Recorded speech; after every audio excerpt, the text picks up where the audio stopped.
11월 30일 월요일 새벽 예배를 하나님께 올려드리도록 하겠습니다. 역대하 23장 16절부터 24장 3절까지 말씀 제가 봉독해 드리도록 하겠습니다. 여호야다가 자기와 모든 백성과 왕 사이에 언약을 세워 여호와의 백성이 되리라 한지라.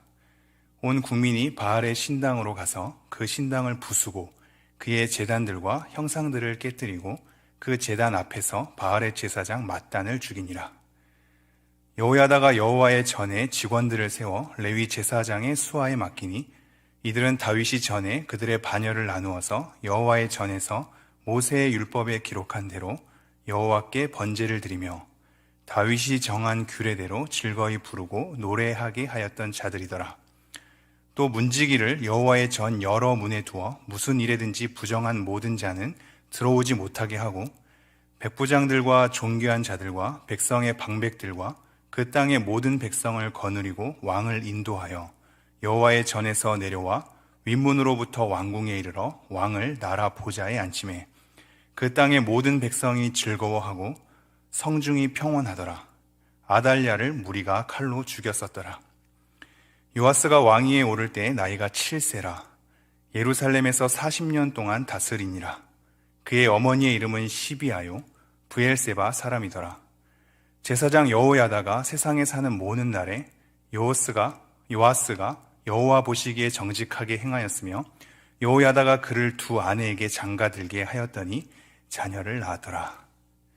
아멘. 여러분은 한번 삶을 돌이켜볼 때 여러분을 하나님 앞에 더 잘 세우고 더 경건하게 만들었던 사람이 있었는지 모르겠습니다. 그 사람을 볼 때마다 하나님을 생각하고 그 사람이 나에게 선한 영향력을 끼쳐서 하나님 앞에 더 신실함으로 서게 했던 사람, 그런 사람을 옆에 두는 것은 굉장히 행복한 일이겠지요. 그리고 우리의 평생의 삶 가운데 그런 동역자가 있다는 것은 너무나 감사한 일 같습니다.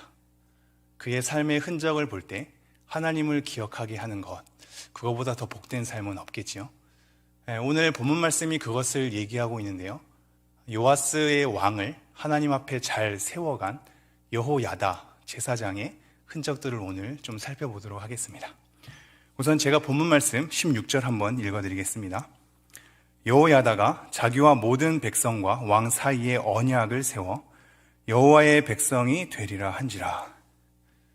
주말에 계속 매일 성경 본문이 진행되고 있기 때문에 이 본문의 흐름을 조금 잡아야 하겠습니다.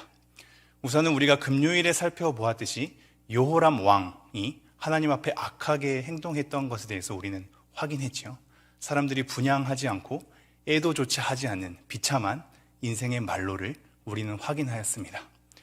그렇게 여호람이 죽고 나서 그의 유일하게 남은 아들 아하시아가 왕이 되거든요.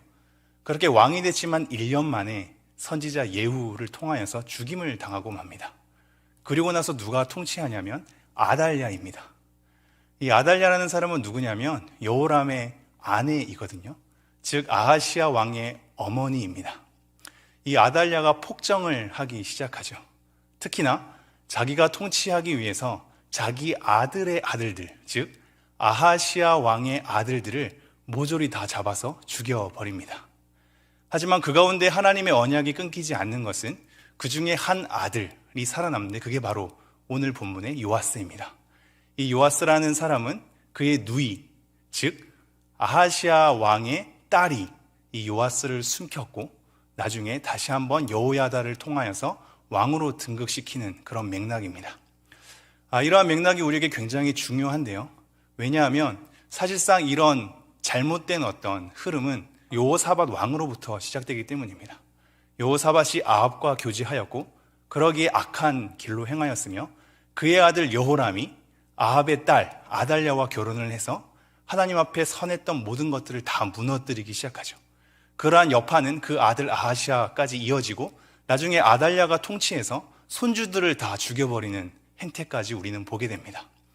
그리고 나서 그러한 아달랴의 폭정 속에서 여호야다라는 하나님 앞에 경건하게 섰던 제사장이 기다렸다가 하나 남은 아들 요아스를 데리고 하나님 앞에 왕으로 세우는 장면이 바로 오늘 본문입니다. 제가 다시 한번 16절 읽어드리지요. 여호야다가 자기와 모든 백성과 왕 사이에 언약을 세워 여호와의 백성이 되리라 한지라. 사람들을 다 모아둔 다음에 어떤 일을 행하냐면요, 모든 백성과 왕 사이에, 그리고 자기도 그 안에 껴서 언약을 세웠습니다. 언약을 새롭게 갱신한 거거든요. 언약을 세워서 어떤 정체성을 갖게 되냐면요, 여호와의 백성이 되리라 한지라로 선언한 겁니다. 그동안 아달랴의 폭정을 통하여서 수많은 우상들이 생겨났고 하나님 앞에 제대로 서고자 했던 성전의 일들이 다 회파되었었거든요. 모든 경건이 무너진 상황에서 사람들을 모아두고 그 사람들의 정체성을 다시 한번 밝히는데 하나님 앞에 언약으로 밝히는 겁니다. 백성들을 모아두고 자기와 함께 요아스인 왕을 세워놓고 우리 사이에 언약을 세울 것이다. 우리는 하나님의 백성으로서 우리의 정체성을 걸을 것이다 라고 선언하는 것이 바로 16절 본문입니다. 이러한 언약을 세우는 건 굉장히 중요한데요, 그냥 왕을 세워서 우리의 나라를 만들겠다가 아니라 하나님의 다스림을 인정하는 겁니다. 하나님만이 진정한 우리의 왕이 되심을 인정하는 거죠. 그래서 하나님을 섬기는 겁니다. 한 왕을 섬기는 것이 아니라 요아스를 왕으로 세워서 하나님을 섬기는 나라, 그것이 바로 여호와의 백성이 되리라 라는 결단 가운데 들어있는 겁니다. 이것이 바로 하나님의 백성의 정체성인 거죠. 하나님을 진정으로 섬기는 것, 하나님의 약속 가운데 서는 것. 그래서 이 언약이라는 말이 등장할 때마다 어떤 말이 뒤따라 나오냐면요, 내가 말씀하신 대로 그렇게 행하리이다. 내가 예전에 모세나 다윗의 규례대로, 그 기록한 말씀대로 그렇게 따를 것입니다 라는 고백들이 뒤따라 나옵니다. 언약을 맺었다는 것은 하나님의 방식대로 다시 한번 살아가겠습니다 라는 고백이 담겨있기 때문입니다. 17절입니다. 온 국민이 바알의 신당으로 가서 그 신당을 부수고 그의 제단들과 형상들을 깨뜨리고 그 제단 앞에서 바알의 제사장 맏단을 죽이니라. 이런 언약에 대한 갱신을 하고 난 다음에 우리는 하나님의 백성이다 라는 것으로 본인 스스로 고백하고 난 다음에 하는 일은 모든 사람들이 모여서 잘못된 우상을 부수고 깨뜨리는 일입니다. 그리고 그것을 주동했던 이방에 대한 이 제사장 맏단을 죽이는 것으로 처단한 거지요. 그러면서 18절 이렇게 흐릅니다. 여호야다가 여호와의 전에 직원들을 세워 레위 제사장의 수하에 맡기니 이들은 다윗이 전에 그들의 반열을 나누어서 여호와의 전에서 모세의 율법에 기록한 대로 여호와께 번제를 드리며 다윗이 정한 규례대로 즐거이 부르고 노래하게 하였던 자들이더라. 우상을 깨뜨리고 난 다음에 뭘 세우냐면요, 성전을 제대로 세워나갑니다. 레위인들의 역할, 그들의 직무를 예전에 모세의 규례에 따라, 그리고 기록한 대로, 또 다윗이 행했던 규례에 따라 그 기록대로 다시 한번 세워나가는 겁니다. 그래서 여호와의 전에 직무를 담당했던 사람, 그 레위인들을 세워서 예전에 모세의 율법대로, 다윗의 규례대로 다시 한번 그 기능과 역할을 제대로 할 수 있도록 세워나가는 거죠. 그리고 동시에 19절 이렇게 이어집니다. 또 문지기를 여호와의 전 여러 문에 두어 무슨 일에든지 부정한 모든 자는 들어오지 못하게 하고, 성전의 예배에 대한 제대로 된 직무를 다시 한번 세워나간 다음에 성전 문을 지키는 이 문지기의 역할도 제대로 세워나갑니다. 왜냐하면 올바르게 하나님 앞에 서고자 하는 사람들, 거룩하게 서고자 하는 사람들, 그래서 성전에 들어올 수 있는 자들을 문지기들이 다 검열을 했기 때문입니다. 아무나 들어오지 못하고 흠 있는 것이 아무나 들어와서 그 예배의 경건을 훼손할 수 없게끔 문지기들이 지켜서 성전의 거룩함을 지켜 나아갔던 겁니다. 그것이 이전에 아달랴의 폭정 속에서는 그쳤었는데 다시 한번 이제 세워나가는 거죠. 그러면서 20절 이렇게 이어집니다. 백부장들과 존귀한 자들과 백성의 방백들과 그 땅의 모든 백성을 거느리고 왕을 인도하여 여호와의 전에서 내려와 윗문으로부터 왕궁에 이르러 왕을 나라 보좌에 앉히매. 이제 모든 지도자들, 방백들과 존귀한 자들과 그 모든 백성을 다 함께 거느리고 여호와다가 왕을 다시 한번 그 자리에 앉히는 겁니다. 이제 진정으로 이 왕이 우리의 왕이 되고 다시 한번 하나님 앞에 하나님의 백성의 정체성을 우리가 찾겠다라는 것으로 즉위식을 갖는 겁니다. 사실상 이 요아스가 굉장히 어리거든요. 이 어린 왕으로 등극할 때 주어졌던 것이 앞부분에 보면 율법책입니다. 율법책을 주어서 그가 왕이 되게 하고 이제 보좌에 다시 한번 앉히는 겁니다. 21절, 그 땅의 모든 백성이 즐거워하고 성중이 평온하더라. 아달랴를 무리가 칼로 죽였었더라.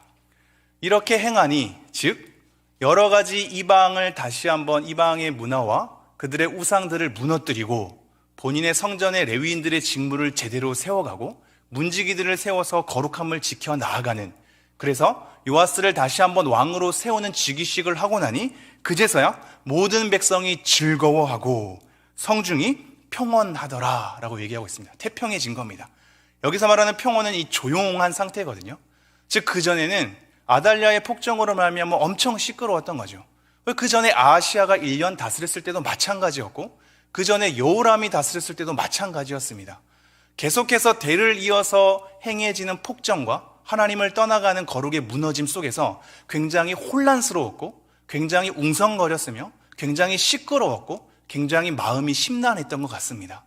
그래서 이 모든 것이 다 그치고 나자 다시 한번 올바르게 세워가고 나자 태평한 이 상태가 되고 즐거워하는 상태가 된 겁니다. 결국 아달랴는 무리들을 통하여서 죽고 말죠. 그러면서 24장 1절에 이렇게 흐릅니다.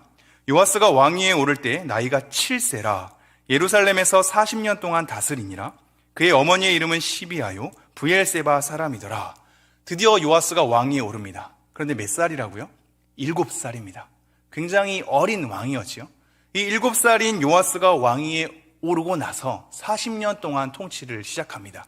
그리고 그 어머니의 족보에 대해서 얘기하고 있죠. 이것은 의미가 있는 게 그전에는 아합 가문의 이 모계가 그동안 기록됐다면 그것이 이제 끊기고 이스라엘 백성 내 어머니의 자손으로 다시 한번 등극이 되는 겁니다. 2절입니다. 제사장 여호야다가 세상에 사는 모든 날에 요아스가 여호와 보시기에 정직하게 행하였으며, 이제 오늘 굉장히 중요하게 볼 말씀인데요. 7살의 왕으로 등극했던 요아스 옆에는 제사장 여호야다가 있었습니다. 그런데 오늘 본문을 통하여서 어떻게 정리하고 있냐면요. 제사장 여호야다가 세상에 사는 모든 날에, 그가 사는 모든 일평생 가운데 요아스가 여호와 보시기에 정직하게 행하였으며 라고 나와 있습니다. 이 말은 여호야다가 옆에서 하나님의 말씀을 가르쳐주며 하나님의 뜻대로 통치할 수 있도록 도와주며 그에게 선한 영향력을 끼쳐서 제대로 하나님 앞에 경건하게 설 수 있도록 도와주었더니 요아스가 하나님의 보시기에, 즉 하나님의 시각에 옳은 대로 요아스의 평생이 이어지는 것을 보게 됩니다. 언제까지요? 여호야다가 살아있는 동안까지요. 이것은 이후에 보면 알겠지만 여호야다가 죽고 난 다음에는 이 요아스가 또 다른 방탕으로 이어지긴 합니다. 그러나 오늘 우리는 한 가지를 기억하죠. 여호야다가 살아있는 동안에는 요아스가 하나님 보시기에 정직하게 옳게 행했다라고 얘기를 하고 있는 겁니다. 여호야다의 삶을 통하여서 한 왕이 하나님 앞에 올바르게 세워가는 것, 이것은 너무나 아름다운 일 아니겠습니까? 사실상 우리가 사모하는 길이기도 하고 우리 모두가 닮아야 할 본이기도 합니다. 우리의 삶을 통하여서 누군가에게 선한 영향력이 끼쳐지고 우리의 삶을 통하여서 그가 하나님 앞에 좀 더 경건하고 거룩하게 세워진다면 그것만큼 복된 인생은 없을 것 같습니다. 여호와의 평생을 통하여서 요아스가 제대로 하나님 앞에 서 가는 겁니다. 그의 존재감만으로 하나님을 생각하게 하고 그가 행한 삶의 내용 통하여서 하나님의 율법이 생각나게 되어서 하나님 앞에 경건하게 설 수 있는 토대가 마련된 인생, 이것이 얼마나 복되고 감사한 일인지 모르겠습니다. 우리가 이러한 동력자가 되었으면 좋겠습니다. 동력자란 하나님의 일을 같이 하는 거기도 하거니와 우리 서로에게 선한 영향력을 끼쳐서 그가 하나님 앞에 더 잘 설 수 있도록 도와주는 자 아니겠습니까? 우리의 모습을 통하여, 우리의 말을 통하여, 우리의 경건의 노력을 통하여, 우리의 애씀과 엎드림을 통하여 나와 함께 있는 자가 하나님 앞에 더욱더 경건과 거룩으로 세워져 간다면 정말로 하나님 앞에 감사한 인생일 것입니다. 여러분을 통하여 여러분의 자녀들이 세워지고 남편이 또는 아내가 세워지고 우리의 부모님이 세워져 가는 인생, 나의 삶을 통하여서 선한 영향력이 끼쳐지는 인생, 그래서 내 옆에 있는 사람이 하나님 앞에 올바른 길로, 정직한 길로 걸어갈 수 있는 인생, 이것이 얼마나 복된 인생일런지요. 베드로서 1장 후반절에 보면요, 나로 말미암아 예수 그리스도의 가르침이 생각나게 하려 함이라 라는 문구가 3-4번 정도 등장합니다. 나를 통하여서 예수가 생각난다면 얼마나 복된 일이겠습니까? 베드로 사도는 교회 성도들에게 내가 이 말을 하는 것은 예수 그리스도의 말씀이 생각나게 하려 합니다. 예수님의 그 길이 생각나게 하려 합니다. 이것을 기억하게 하려 합니다. 라는 것으로 편지를 써갑니다. 우리의 인생이, 우리가 하나님 앞에 나아가는 모든 인생이 다른 사람들을 통하여서 하나님을 생각나게 하는 인생이 되기를 간절히 소망합니다. 우리의 말과 우리의 삶을 통하여서 하나님이 생각나고 하나님의 말씀이 생각나서 그가 하나님 앞에 더 신실하게 서간다면 정말로 감사한 일일 것입니다. 우리가 그러한 인생이 되기를 원하고 그러한 사람이 우리 옆에 있어서 우리마저도 하나님 앞에 하나님 보시기에 정직하게 행하는 삶이 되기를 간절히 소망합니다. 3절입니다. 여호야다가 그를 두 아내에게 장가들게 하였더니 자녀를 낳았더라. 결혼이 왜 중요한지를 그 앞선 가문에서 확인하였기 때문에 다시 한번 본인의 백성들 가운데 결혼시키는 것까지 여호야다가 담당을 하죠. 우리의 모든 교제가 하나님께서 보시기에 옳은 대로 펼쳐졌으면 좋겠고 그러한 가운데 하나님을 생각나게 하고 하나님 말씀을 들려지게 하는 그러한 인생들이 되기를 간절히 소망합니다. 이러한 인생이 되기 위해서 오늘 잠시 또 기도했으면 좋겠고요. 여호야다처럼 다른 사람을 하나님 앞에 세우는 인생이 될 수 있도록 우리가 함께 기도하고 우리가 며칠 남지 않은 우리 수능 보는 아이들, 이 수험생들을 위해서 여러분이 진실로 그들이 건강하게 컨디션 조절 잘하고 하나님 앞에 그 길을 잘 담당할 수 있도록 그들을 위해서도 기도한 다음에 여러분의 개인 기도 이어가도록 하겠습니다. 기도하겠습니다.